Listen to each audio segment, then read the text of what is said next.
The Full Moon Dharma, talk by Thich. Thanh. The Master speaks to one who has been silently caring too much. The full moon and the sigh of one who still knows how to return. My child. Tonight the moon is full. The moon is not loud. It does not need praise, nor does it choose high or low places to shine upon. It simply abides there, whole in its own way. You sit before me on this full moon night. Your body may be tired, your mind may feel weighed down, yet you are still sitting here. That alone tells me this: you have not abandoned the path, you are only very, very weary. I hear you speak of your life in a quiet voice, without complaint, without blame, only truth finally spoken after many years of endurance. You say you do not have the blessings others seem to have, that your family has declined, your finances have collapsed, your children are not as you once hoped. You look back at yourself and sigh, feeling you have nothing admirable, that you are insignificant and therefore often looked down upon.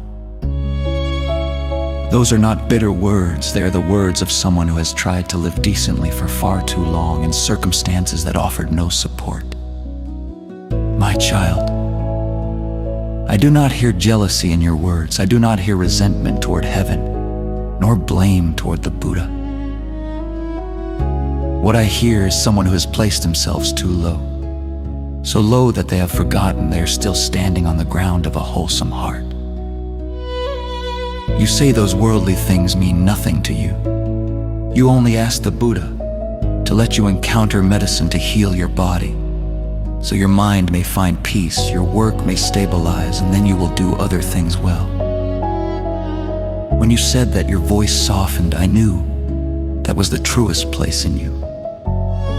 You do not seek to surpass others. You do not seek wealth. You do not seek admiration. You only wish to be well enough, not to become a burden to life or to yourself. My child, a person who can still make such a wish is never someone without blessings.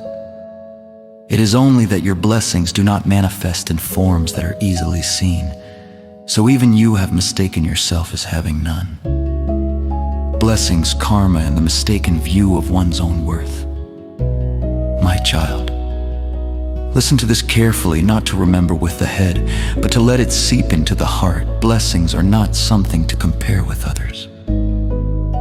When you say, I have fewer blessings than everyone else, you have unknowingly stepped into the role of judge over yourself. And a practitioner, my child, must never become a judge toward themselves.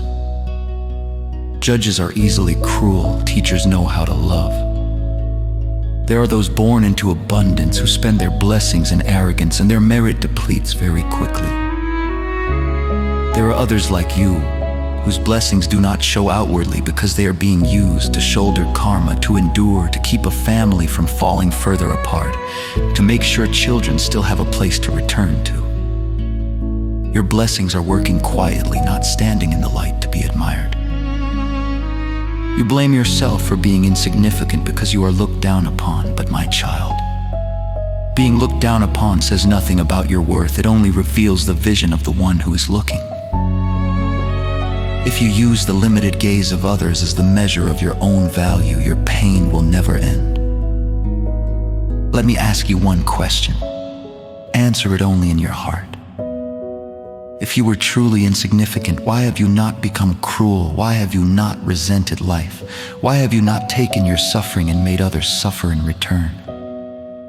Because within you there is still moral restraint, still cause and effect, still fear of doing what is unwholesome.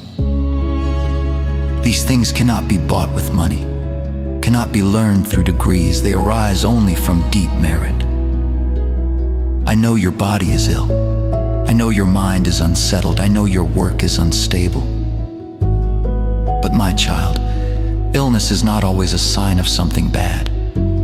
Some illnesses come to stop you from walking further into exhaustion. Some instability comes to force you to pause, to look back, and to treat yourself with a little more compassion. You have lived too long with the mindset of someone who must endure. Enduring so as not to trouble others. Enduring so as not to fall behind. Enduring so as not to be criticized. Enduring until you forgot to ask whether you yourself could still bear it. Medicine for healing, and the path forward without self-contempt. My child, you asked the Buddha for medicine to heal you. I tell you this with all the sincerity of one who has walked this path before. The medicine is not far away, it begins with how you treat yourself. From today onward, please do not use words like insignificant or worthless when speaking about yourself anymore. Each time you speak that way, you are not being humble, you are cutting into your own heart. True humility is knowing you are not yet complete while still allowing yourself to stand upright. Self-contempt is bowing your head until you can no longer see the road ahead.